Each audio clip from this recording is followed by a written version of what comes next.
नमस्कार, आदाब, सत श्री अकाल। आप देख रहे हैं राजनीतिक दांव जीत सत्य की नजराना साबरी के साथ।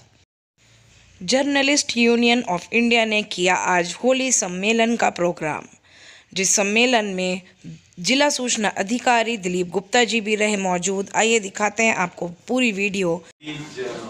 पत्रकार और वकील दोनों को जोड़ दिया जाए तो उसके आगे क्वेश्चन मार्क ही है, इसके अलावा कोई उसका सॉल्यूशन नहीं है। यदि ये दोनों जुड़ जाए और यह अवसर केवल होली का ही हो सकता है कि ये दोनों साथ में हैं और इतनी बौद्धिकता के साथ।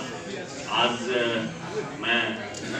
मुझे लगा पहले प्रोग्राम 4 बजे से था तो मैं लेट था, तो मैंने कहा कि शायद देर हो गया, लेकिन फिर लगा कि नहीं, टाइम से हैं।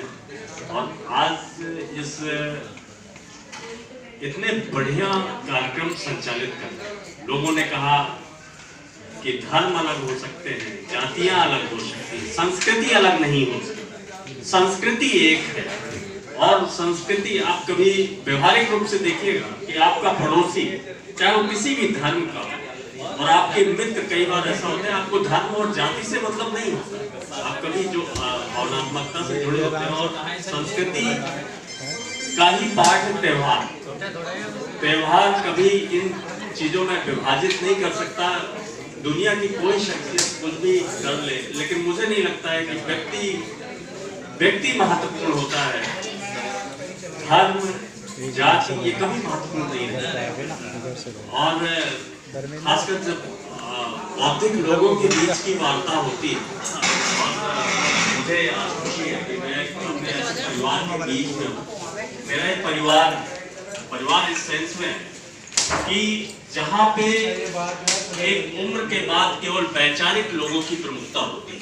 आपको फिर नहीं लगता कि भावनात्मकता होती है, आपको जिसने जन्म दिया, जहाँ से आप निकले हैं, वहाँ भावनात्मक रूप से आप जुड़ाव में होते हैं, लेकिन उसके बाद आपको आवश्यकता होती है वैचारिकता कि जहाँ मजबूत वैचारिकता मिलेगी उन्हीं के बीच आप बैठना पसंद करेंगे।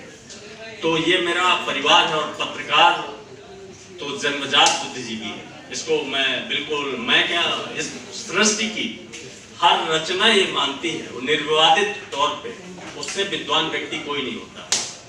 वो इस सेंस में कि वही एक ऐसा व्यक्ति होता है कि जिसको हर विधा का ज्ञान होता है। वो यदि ये हो सकता है कि स्पेशलाइज ना हो, लेकिन जनरलाइज जरूर होता है। उसको हर विधा के बारे में कुछ ना कुछ जानकारी जरूर होती है। और बाकी एडवोकेट तो सुप्रीम है भाई। धारा भले 4th पिलर में हैं हम डेमोक्रेसी के, पत्रकारिता में, लेकिन मुझे लगता है कि यदि कभी कोई बात हो तो वकालत को भी 5th पिलर में लाना चाहिए। तो बड़ा अच्छा लगा। और ऐसे कार्यक्रम में अशोक जी ने आज उसी एक जो मंच सृजन किया है, जर्नलिस्ट यूनियन ऑफ इंडिया का। किसी चीज का सृजन करना बहुत बड़ी चीज होती है, और उसको आगे बढ़ के बढ़ाना और एक अच्छी परंपरा के साथ बढ़ाना, बिना किसी कोई आरोप ना हो, आपके व्यक्तित्व में कोई आरोप ना हो, ये बहुत बड़ी बात होती है। और ये सब काम अशोक जी कर रहे हैं, ये बहुत बड़ा काम है। और जिस तरीके से ये कार्यक्रम संचालित हुआ, मैं बख्शी जी को बहुत इनके IQ लेवल को बहुत मैं इस बात के लिए धन्यवाद दूंगा कि इन्होंने जिस तरीके से, मुझे लगा कि आज मैं दावे से कह सकता हूँ तो कॉमर्शियल है जो TRP जो शो कार्यक्रम आते हैं टीवी में, हास्य वाले वो तो, लेकिन ये इस तरीके से इतनी बौद्धिकता, और खासकर ये परेशान भी रहे होंगे कहीं ना कहीं महिलाओं से तो इनमें बड़ा रिसर्च रहा है। इनका रिसर्च मुझे एक उसमें समझ में आया, और दूसरा जो रिसर्च था इनका मोबाइल पे, वो अल्टीमेट था। आज जो सबसे बड़ी दिक्कत है जो हम लोगों को दूर करती है, वो संवादहीनता। और संवादहीनता जब व्हाट्सएप फैक्ट्री में आ जाए, संवाद करने वाली बातें, तो इसका मतलब समझ लीजिए कि कहीं दिशा गलत हो रही। पहले क्या होता था, हम ट्रेन में बैठते थे तो पड़ोसी से परिचय होता था, अब परिचय नहीं होता है। अब आपको पता ही नहीं चलता कि आपका स्टेशन कब आ गया। तो ये जो संवादहीनता की स्थिति आई, इसी से ये जितने कंफ्यूजन्स हैं, जहां संवाद नहीं होगा वहां कंफ्यूजन क्रिएट होंगे, और उस कंफ्यूजन की वजह से हम लोग अलग अलग तरीके से निष्कर्ष निकालते हैं।